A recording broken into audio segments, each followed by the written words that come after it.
When I was trained as a special agent of the FBI to do counterintelligence, we talked about many cases, and there were very important cases. But it wasn't until Johnny Walker, a warrant officer from the United States Navy, was brought to my office in the Baltimore division of the FBI that I realized that I was looking straight on to one of the worst spies in American history.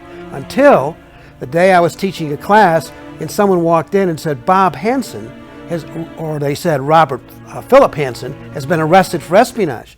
Well, I knew Robert Philip Hanssen as Bob Hanssen, not Robert Philip Hanssen, and my first comment was denial, because I knew him very well. He had worked for me in the FBI. His office was right across the hall from me.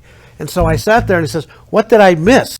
There is nothing observable about Bob Hanssen that would lead you to believe that he could ever be a Russian spy.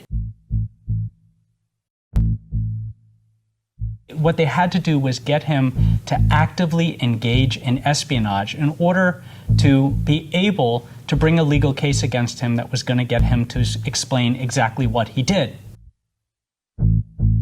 When you have a suspect like Bob Hanssen, the last thing you want to do is let him know that he's under investigation.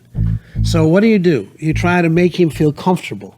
And you make him feel comfortable, for example, by giving him awards that would be fake awards. But it makes him think that, well, they respect what I'm doing. They wouldn't give me an award if they thought that I was a spy or if I was under any kind of investigation.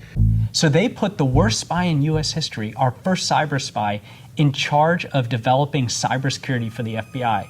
And his ego was flattered. He'd asked for this job his entire career, and suddenly he had it. And that makes him feel more comfortable if he believed he's on a suspect. Now, the fact is, near the end, Bob Hanssen believed he was under investigation. Part of my job was to identify areas that we could investigate in order to find information that would lead to knowledge about where he might make a drop to the Russians. Some information that would help us build our case against him. A date, a meet, anything we could use, a document that he shouldn't have. So I would look at all aspects of his office, wherever I could hunt to try to find this, including conversations with him. I almost never spoke to a target in all of the years that I worked for the FBI until suddenly I was locked in a room with Hanssen for 8+ hours every single day. 2 men in a room, and the only thing we had to do was talk. We started talking about his Palm Pilot after I asked him about it, after watching him manage it in a way that protected it. I went to the Office of Science and Technology and I requisitioned 2 Palm Pilots, one for me and a new one for him. I handed him one and he pushed it back to me and he said, I don't want this.